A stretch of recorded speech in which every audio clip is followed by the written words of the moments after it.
Smash Ultimate is only a few days away, and even though the game has leaked, we won't be able to experience the full force of the game until launch day. And I personally am just so excited to get my hands on the game and be able to go online, make content, stream matches. I think I'm even more excited for this game than I was for Smash 4. So today I want to talk about 5 aspects of Smash Ultimate that I am really looking forward to come launch day. One huge announcement at the time of Smash 4's development was the inclusion of Omega forms. Aside from being available on 4 Glory, it seemed great. There was a Final Destination skin for every stage, so that would really help spice things up. Unfortunately, only the standard Final Destination was ever used in tournament, and occasionally Omega Palutena's Temple. All of the Omega forms had different blast zones and platform styles, so it was hard to use them all as a standard. But this time around for Smash Ultimate, not only are Omegas returning, but we also have battlefield forms of every single stage. And what's more, they are perfect one-to-one skins of the standard stages. You can go from normal Final Destination to Omega Fountain of Dreams to Omega Kirby's Dream Land for the Game Boy, and it will be the exact same every time. The blast zones, the platform, everything is going to stay uniform. Now this is huge for both the player and the Smash Ultimate spectator.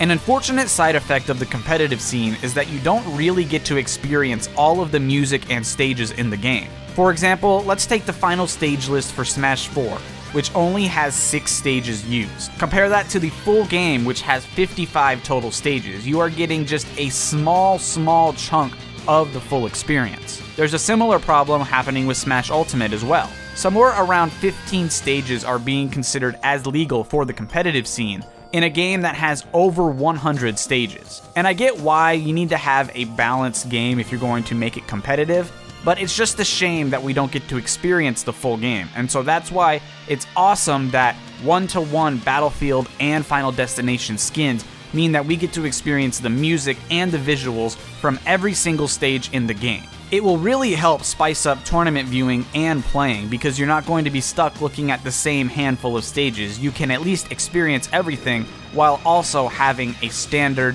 balanced gameplay.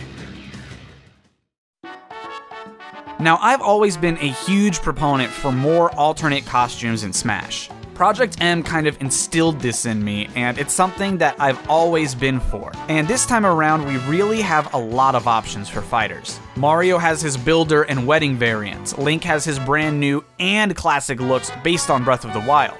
Ike returns with both his young and older variants. They went all out with the Inklings. Ridley has Meta Ridley, and even Isabelle, who really just has a tiny change in her alternate costume, has it in Smash. I mean, she literally just puts on a sweater. They didn't need to do that, but they did it. And I'd love for there to be character costume packs, similar to how they did Mii Fighter costumes, but for full-on fighters. There are still plenty who could potentially have alternate appearances in the game. But right now, I love what we have in the game. I love that they are heading in this direction, and Smash Ultimate is the best we've had so far.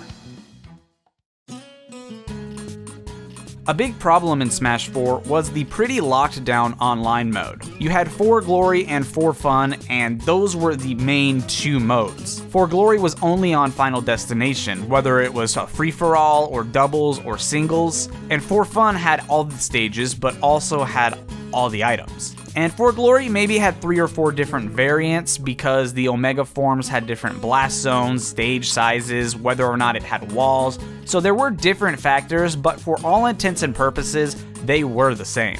It was just one flat stage. So this time around, you can set your rules to be anything. Any stages, any items, final smash meter, everything goes. And then the game will try to match you up with somebody who has a similar rule set to you. And at first, people seemed a little iffy on this because you could potentially end up playing against somebody who has different rules. Maybe they have items, maybe they have a different stage that you don't like, things like that. But I think once the community decides on a rule set and sets their online rules to reflect that, you won't have any problem finding someone whose rules match yours. we can finally play on the full legal stage list online, which is actually decent practice. You don't need to just have somebody on your friends list, you can truly just go random online and still end up actually getting decent stage practice. And what's more, the game will now factor in your distance to other players. The closer the opponent is, the better your connection will be. So if you find yourself with a player who has a bad connection, it could, 1, just be a fluke, or 2, you can pretty much almost be ensured that they were the last possible player the game tried to match you with, and you might have just gotten unlucky in the online queue. And this is huge. The number of times that I had a laggy match where I could literally set the controller down and nothing would happen was actually unacceptable. It was pretty much just wait until the game actually timed us out, or I would just have to try an SD 2 times in order to get to the next match and leave that player. So these online rules, as we know about them right now, make me very happy. Of course, I could be proven wrong, but right now, I am optimistic.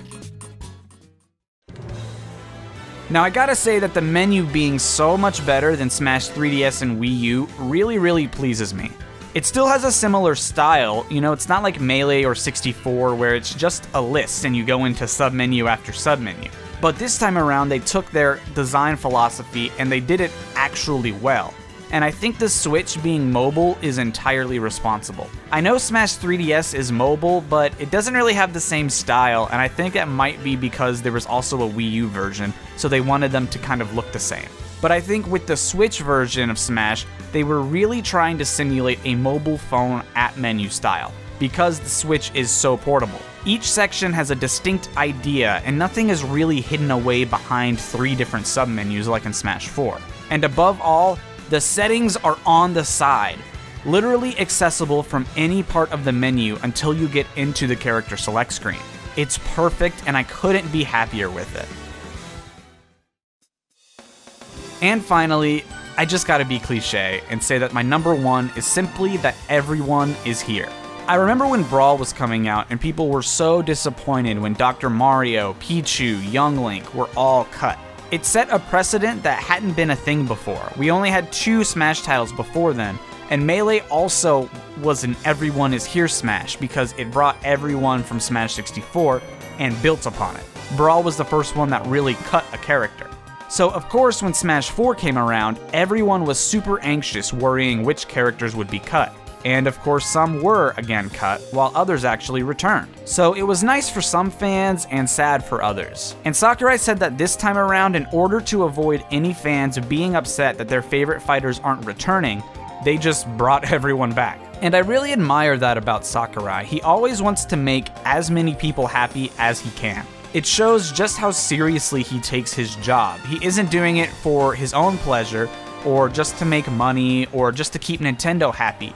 He truly does do it for the fans. And we, as the fans, really don't deserve a developer like Sakurai.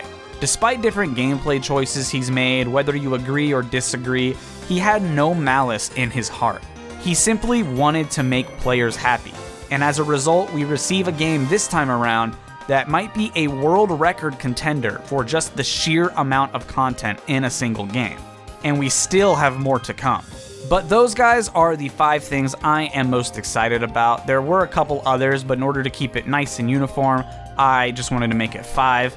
I'd love to know if you agree down in the comments below with my list. Do you think what I said made sense? Did I not include something that you are actually super excited about?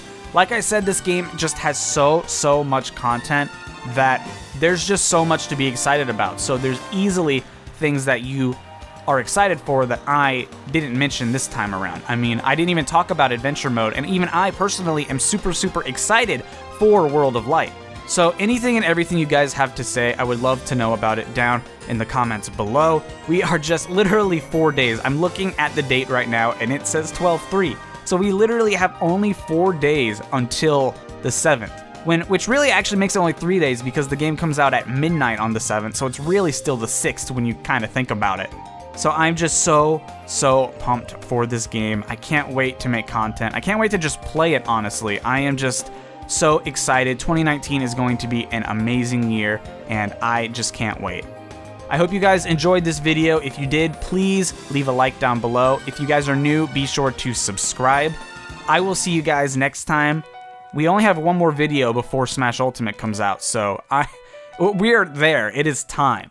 But I will see you guys then. Peace out, and I hope you have an awesome day.